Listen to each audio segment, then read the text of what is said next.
Shiri kayan kwalba, shiri kayan kwalba. Watan shugaban ƙasar Amerika Donald Trump ya fito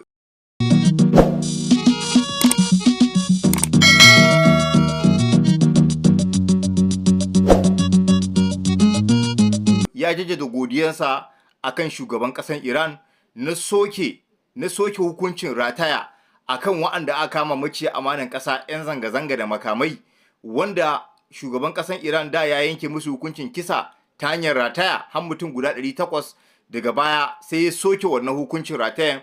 ya ce an canza musu hukunci ba za a rataye su ba kuma. Nan da nan shega shugaban ƙasar Amerika ya fito yana jaddada godiyansa da yaba masa akan wannan hukunci da ya soke shi, ya ce an fasa rataye su, saboda ya sa halin Iran idan fa ta ce za ta yi sai fa ta yi ne, ba wanda sai hana ta, kuma hukunci mai sauki ne ta falle ma kai ko kuma ta rataye ka, amma wannan karin ta ce ta fasa har mutum 800. Yanda Iran ta fito ta nuna cewa ita fa ba wai ta yi ba wannan zanga-zangan da aka yi mata a cikin kasanta bane, saboda inda ta ga dama da ta yi amfani da karfin soja, duk da doka ya bata ta yi amfani da karfin soja, da za ta yi haka da a cikin sa'o'i 2 kawai za ta dakile wannan zanga-zanga. Amma ta jinkirta hakan ne sakamakon kare rayukan fararen hula, ba ta so ta yi asaran fararen hula a kasanta. Dalilin da yasa kenan ta dan jinkirta ba ta yi amfani da karfin soja wurin dakile wannan zanga-zangan ba. Wainan ma tana gaya ma kasashen turawa ne fa, kawai ta kyala wannan zanga-zangan ne saboda ba ta son ta yi asarar rayukan al'umman kasanta,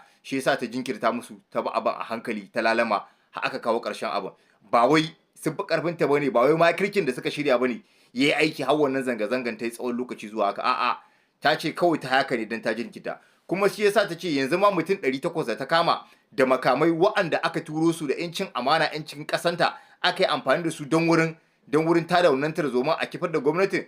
Da ta yanke musu hukuncin kisa na cin amanan kasa, amma kuma daga baya ta duba ta ga saboda dimbin yawan su suna da matukar yawa sosai, sai yasa ta ce ta janye wannan hukuncin da ta yanke musu na hukuncin rataya kenan. Ku duba mutum 800 fa suna da yawa, amma ta ce ta sassauta musu, ba za a yanke musu hukuncin kisa ba. Sai ga shugaban ƙasa Amerika ya fito wai yana gode ma ƙasan Iran. Kai da kace za ka yi mata hari, ko menene maganan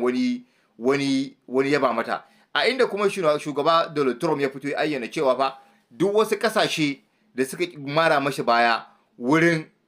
mamaye Greenland, wurin kwace Greenland, zai kakaba musu haraji ga baki ɗayansu, zai ƙara musu haraji sosai, kamar yadda ya mawasu Rasha da China kenan. Yake su ma zai kakaba musu haraji saboda wannan ƙudirin nasa ya shafe harkan tsaro na ƙasar Amerika. Saboda Greenland ɗin nan China za ta iya amfani da shi, ko Rasha za ta iya amfani da shi ta kai ma Amerika hari, sakamakon Rasha da China suna wucewa ta wannan wajen, suna da ta'ammali da wannan wajen, sannan kuma wajen yana kusa da Amerika. Yace to abu mai sauki ne China da Rasha su yi amfani da wajen wurin farmakan ƙasar Amerika, shi yasa yake gani dole ya kwace wannan wurin saboda tsaron ƙasansa. Amma duk ƙasan da ta ki mara masa baya ya kwace wannan wurin, zai ƙara mata haraji,